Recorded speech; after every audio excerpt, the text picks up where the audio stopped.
I want to first of all thank Books to Life Marketing. Before we dive into today's exciting interview, I'd like to give a quick shout out to Books to Life Marketing, the team making it all possible. They specialize in helping authors bring their stories to life through expert publishing, marketing, and media exposure. They're behind some of the most inspiring authors' journeys we've seen. If you're an author looking to elevate your book, Books to Life Marketing is the partner you want in your corner. And my guest today's Fred Buse. His book is titled Trends Due to Climate Change: The Effects of Climate, Weather, and Environmental Changes on the Annual Cycle of Life on Flora and Fauna in a Suburban Backyard. Fred, thanks for stopping by, and tell us a little bit about your background before we get right into the book. Okay, I'm originally from Long Island. I still have my Long Island accent. I went to New York State Maritime College to become a marine engineer. At the time, there were not many maritime offerings. So I joined Ingersoll Rand company, and I was in the pump division. And after some years, I became the chief engineer of the commercial pump division. And I did that for 42 years. I had 42 patents when I had left. And then as I retired, my wife had Alzheimer's. So I became a caregiver for 9 years. Oh my. So even though I was doing that, I started this diary of what was happening in my yard, the flora and fauna. And so I've been collecting this diary for over 40 years. And so I was able to be cognizant of what they call climate change and took the data that I had and started to plot temperature and the water and the snow against the years. And it was eye-opening because if I had only taken it for 5 years, I might have gotten an altogether different picture that I'd had with 30 years, which really showed the trend of what's happening. Absolutely. So I'm looking for this. So Frederic, what inspired you to chronicle 50 years of phenology in a single suburban backyard, and how does this long-term project begin? It was curiosity, basically curiosity what was happening, just for my own sake. That's what it was. Yeah. And I said it was revolutionary too, when I started to plot and get trend lines of what was happening. Come on. That's impressive because you think about those trend lines now, you can plug all the research you put in, put it into AI and even explain things even further and dive deeper into people who maybe have done this. But I think this is intriguing because you did it yourself. You show that scientific background in a way. You show the ability to really dive deep and take one specific area and show that for such a long-term project. That, again, a lot of people won't put that time into a scientific discovery that you did. Yes. So one of the most outstanding things, though, that people can understand quite readily is that in the spring, when the leaves start to come out, we call that the canopy on the trees when the leaves come out. And that has increased 2 weeks in advance. Likewise, when the leaves come down in the fall, they're coming down 2 weeks later. So we now have an increase of 4 weeks in the agriculture. So where you and I used to pick tomatoes maybe in August, now we're picking them into October. And so that gives you some quick idea of what's happening. 100%. Your book beautifully merges photography with environmental observation. Yes. What do you hope readers will feel and realize as they turn each page? The anticipation, otherwise I have the book now and I start to read it because I have the book not only month by month, but week by week in a month of what to anticipate of what's going to be happening. So the reader, as he turns the page, will be able to say, I can expect this flower to happen, this bird to migrate, all right? Maybe the young birds are coming. So the reader can go leave it on his desk and open it up to the month and into the week as what to expect to happen in the yard. Wow. Okay. You mentioned the goal is to plant an acquisitive seed in readers. Can you elaborate on what that means and why is it important today? Once the reader looks through this book and realizes what's been happening, maybe that reader will want to do the same in his or her yard and see what's happening. But not only the reader, but the children of the reader. I hope that the parents will start to instill that same type of thing into young people. See, I think that's absolutely fascinating because this is where you add STEM big time or STEAM into the classrooms where you could get kids to want to be involved with their parents and create this. How difficult is this to be able to chart all of this and develop all this? What would, if someone wanted to try to do what you've done and start this project today, what are things he could do? It's very simple. Like in my paper, newspaper, we have the temperature each day, all right? or on your power bill, it has the mean temperature of the month. So a person can very simply just take the mean temperature that's on their power bill and plot that against the year and see how the temperature increases and decreases over the year. The other way of doing it, Cornell has a program called Citizen Watch, Birdwatch. You join that, and from November to April, the person looks at what birds he has and reports it to Cornell. And then at the end of the year, Cornell gives you a report back of what's happening not only in their area, but almost through the whole country. So it's very simple to start off with. Sounds like it. Do you believe individual backyard observations like yours can contribute meaningfully to scientific understanding of climate change? Yes, in the long run, but don't forget, I have the 20 years of experience. A person starting out now would have to say, okay, this is ground zero, and start doing it year by year to really be informative of what's happening. So tell me your take on climate change after doing this study for so long. In what way? What I found? What you found, is it such a concern after you've gone through and done this, or should we still be, what can we do? And what did you, when you've looked and plotted the points and looked at year by year for so many years, is there a huge concern or not? Yes, there is. Yes. You know what planting zone is? No, I don't. Each state has a planting zone to put in your annuals and perennials. And that planting zone depends on the temperature. So I could not put a plant from South Carolina and put it in Pennsylvania and expect it to live. I have to look at what plants are basically in Pennsylvania. It's called a planting zone. And those zones are changing. We used to have a 5 in Pennsylvania. Now we're starting to get 5.5 and 6. So you should, if you plant a new tree, you should almost look and say, what's happening in the zone? What tree should I plant for the future of 20 or 30 years? Follow me on that? Yeah. What about the people that say it's cyclical? It just goes through a cycle. You're able to debunk that with your scientific research in a way. Yes, yes. As you make the plot and you look at it, it looks like the Rocky Mountains. It goes up, down, the silhouette of the Rocky Mountains. But if I throw a linear trend line, it shows very differently things going up, or maybe not changing some plants, or even maybe going down. But basically, the perennial are blooming 2 weeks earlier, all right? So that's what it shows right away. In all plants, and that can happen because as time goes by, your environment changes. After 50 years, my trees have grown, and so they put shade where there was no shade before, and so that might have an effect on it. But overall, and also the birds are migrating maybe 2 weeks earlier, which is bad because they depend on insects, and a lot of the insects have come and gone by the time the birds migrate. So there's very few insects for them. So that's why I feed the birds all the time. So why do they say this cyclical thing? Do you see a cycle ever compare, or it makes yes. it, or yeah? Absolutely, yeah. That's why I have the long trend.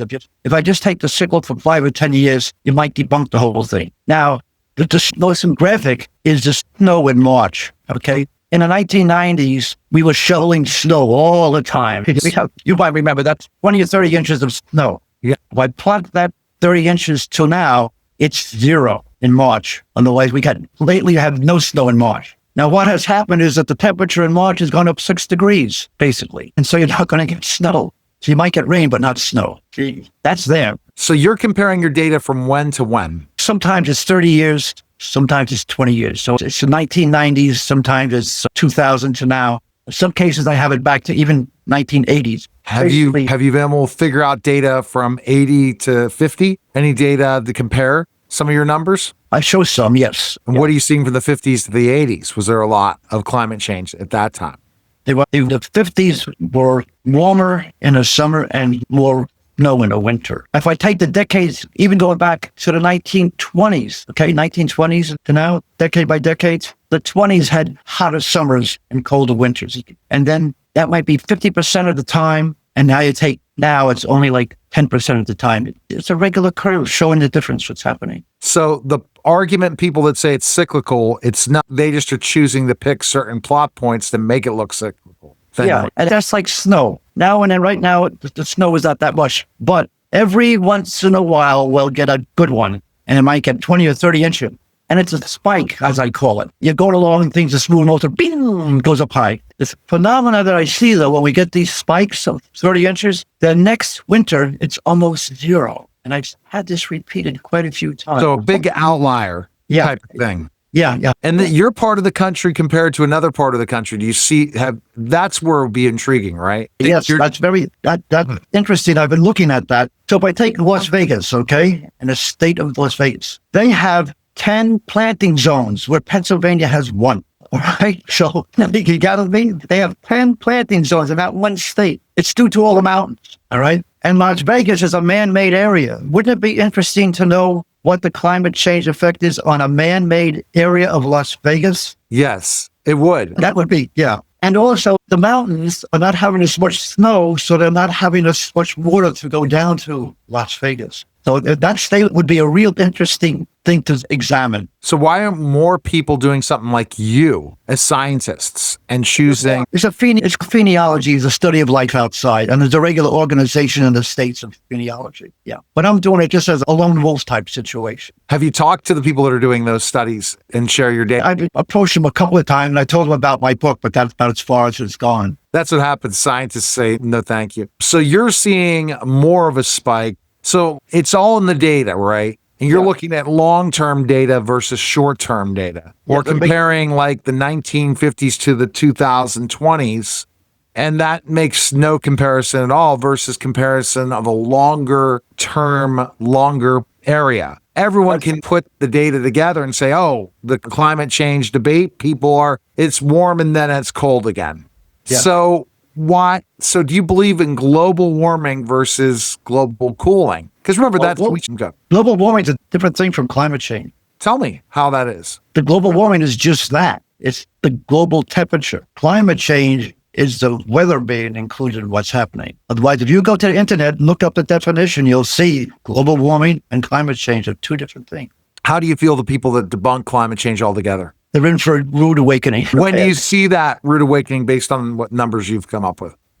The rude awakening is what's really happening with the whole planet. What I hear about different things. You take the sparrows, the little house sparrows. I used to have 20 or 30 of them. Now I'm down to the 4. It's the same as just what's happening to the sparrows. It could be the same as the canary in a mine, like carbon dioxide. Or even lightning bugs are about to disappear. Let me finish with the other one. The French, a couple of years ago, did a study of the cell phone waves relative to the number of birds. Isn't that an interesting study? Yeah. Obviously, you're not going to put down cell phone waves, but I thought that was a very interesting study that they think that has an effect on the population of the house sparrow. Yeah. I find this fascinating because, again, now, what do you see things based on your study, Fred? Where should we be concerned moving forward? When does this really cause a lot of problems in our world? What's happening now is you see all the wildfires. Yes. That's devastation. That means that much less exchange of CO2 and oxygen by all those trees burning down massively, okay? But what we as an individual could do is we should be planting native trees and native shrubs, not just because a tree pretty or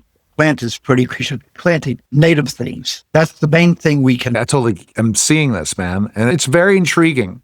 I've heard things like the tilt of the earth is changing. Now that tilt of the earth, that has a huge effect of what's happening in the weather. So give me 20 years from now, where do you see things? Do you see we have less animals on this planet? Less? No, you might see, what you're going to see is a difference in the foliage, okay? Otherwise, farmers have to look in advance of what crops they can plant with the zones changing. Even the maple syrup industry has seen the effect of climate change. That's known. Yeah. Do you think it's going to be such a horrible effect that's going to cause chaos in the world unless we start focusing on it more? Probably, but not here. Maybe it's where the water is, like the South Pacific, where water is rising. But you can read about that in the paper type situation here. But locally, the people have to look at their own environment and what's happening. So do you like Florida will be one where really they better get their act together? Yeah. And as I said, even out in Arizona, and what they're planting as for wheat and such, that type of wheat is going to be changing.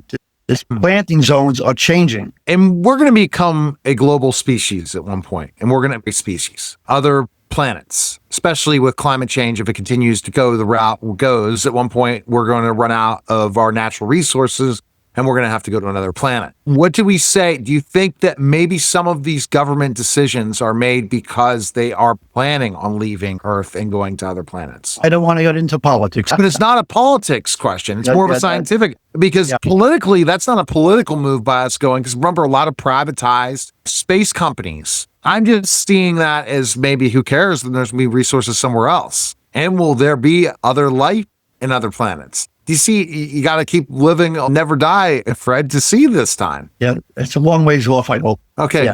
Yeah, because you are seeing, but keeping your brain going is the reason to keep living. It's exciting studies. I'm intrigued by this book because you're giving a different perspective. Do you think you are? Because you're giving numbers, not a bunch of words or research. It's your own research. Yeah, people can take this data and interpret it the way they want. But you at least show this data, and then you're giving, in your book, you're giving specific reasons to be concerned. Yes. So concerned is we don't have as many planting, we're not going to have as many crops, correct? I'll have a different type of crop. You'll have a different type of crop. And as the same thing, as you probably know, is happening in the ocean. The lobsters are no longer in New England anymore. They're moving up north further toward Canada. The sharks are moving up the East Coast in the summer. They want the warmth. So it's not just the good earth, it's also the ocean too. And I think that the big thing you're going to try to do in your argument, and this is where I'm taking it in a different direction, you get it, because I'm knowledgeable in this area. I've had major experts on both sides. And you're giving me another side that you have no political agenda. You're just looking at saving our planet. And I hope so. And that's why you've written the book. Visual storytelling in this book is powerful. How do you decide which movements capture over the years and how that they evolve? I said that the people have to get involved as far as what they're planting and know what's happening. And they aren't. They are not. And I think educating them through this book will definitely do that, Fred. And that's the key. That's the key powerful thing. Yep. And what do you think? This is a book that's been written for 30 years. How do you feel about that? Finally, the book's out. How does that make you feel? When I first drafted the book, it was 1,100 pages. Gosh. No one would touch it, all right? So I whittled it down to now it's about 480 pages. Okay. Yeah. That's a good start. Okay. So is there a book 2 out of this then, if it's only 400? Yes, there's a book 2. I have one which just says what's happening, the lifestyle of backyard birds due to climate change. It's just about the birds and what's happening to climate change. Because not everyone's interested in all the flowers, and a lot of people. Birds are something that intrigues you, it sounds like, Fred. Oh, yes, yeah. But interesting, over the period of time, over my little house here, I had 79 species I recorded going over a period of time. 79 species. Oh, my goodness. And in that period, I lost 12, but I gained 12. Otherwise, just due to climate change, some birds don't come here anymore. They don't come down as far south. And I'm gaining birds which were in the south are now coming up here. That's wild. Yeah. It definitely is. And an intriguing what you're able to do, Fred. That's the thing of this and birds. So do you ever write a book just on birds alone? No, that's what the second book is about. It's about birds alone. And it's not just saying this is a bird, this is the color. No, I tell the story about each bird and what I have and what they do, what intriguing things the birds do that most people don't even realize. All right. And is there more books in the works for you after that? That book doesn't come out yet, right? This is the first one. No, the other book just came out about a month ago. I have a book about Alzheimer's for 9 years. I was a caregiver, and I gave it from a man's standpoint, about caregiving for Alzheimer's, which was quite a journey in itself. And I have a 4th book coming out, and that's about my wife and I, our experience as naive couple moving out to the country and what experiences we endured there for 9 years. Oh, you got a lot of books in the works. I have 4 books in the works, yeah. So do you enjoy writing? I've come to the end. Yes, I did enjoy it. It was fun writing the books, yeah. You're no more books for you after that? You never know what there might be in the future. I don't know. But right now I have to sit back and say, okay. And going through the process, tell authors that want to start writing how much of a challenge is to write. Quite a bit. I was very fortunate to have some friends who did the editing because my English as an engineer was not the best and my grammar is not the best. So I have these wonderful people who have helped me out very much at that point. And what do you love most about writing? To be able to pass experiences and information to people who might not know about these things. A lot of people say, oh, yes, we know about this. But I say, do you really? And my experiences, life-wise, I go back many years where I tell people about things. They'll say, what? When we lived in a country, we had party lines and we didn't have postmen. It was altogether different experience. When you tell people about that, they look at you, they say, what type of situation? But it was a wonderful experience and wonderful people. I think that that's the thing. If you enjoy something that you love doing, keep writing. And after the 4 books, it's time to keep writing. I think that's the fun thing about doing something creative that you enjoy and you're trying to pass down that information.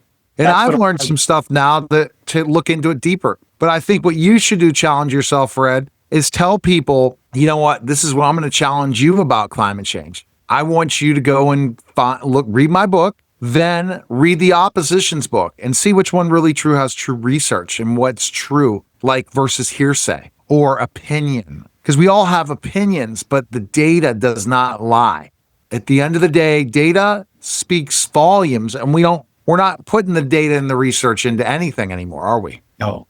And having that point and that counterpoint. And are you done with that? Are you still recording those? Are you going to continue to record? I'm still recording it down every day, yes. And this year seems very hot now, and it goes from hot to cool. Yeah. We can't really tell when we're ready for the next season to change. And that's climate change, and it's general, right? That is right. It's gonna be hotter than hot in September, and then one day later we're gonna have snow. Yes. Depending on what part of the country we're in. That's the clue right there. What part of the country? Yeah. So why do you see climate change different in parts of the country? What is that reason that you see certain places that don't show those dramatic changes as much? There might be areas, I'm not familiar with all the areas, but I'm sure we're all aware of what's happening in the Midwest and West this year with all the storms and flooding. Yeah. That's all part of this changing weather. Got it. Okay. Best place people can go purchase your books. Where can they go, Fred? Amazon. Okay. Barnes & Noble. Okay. If you go to my website, fredbuse.com, you'll see the list of books there. All right. We appreciate it, Fred. Great conversation. Enjoyed the convo, and best of luck to you. Thank you. I enjoyed talking to you. Very good. I did too. You're listening and watching The Neil Haley Show, and we'll be back in just a moment.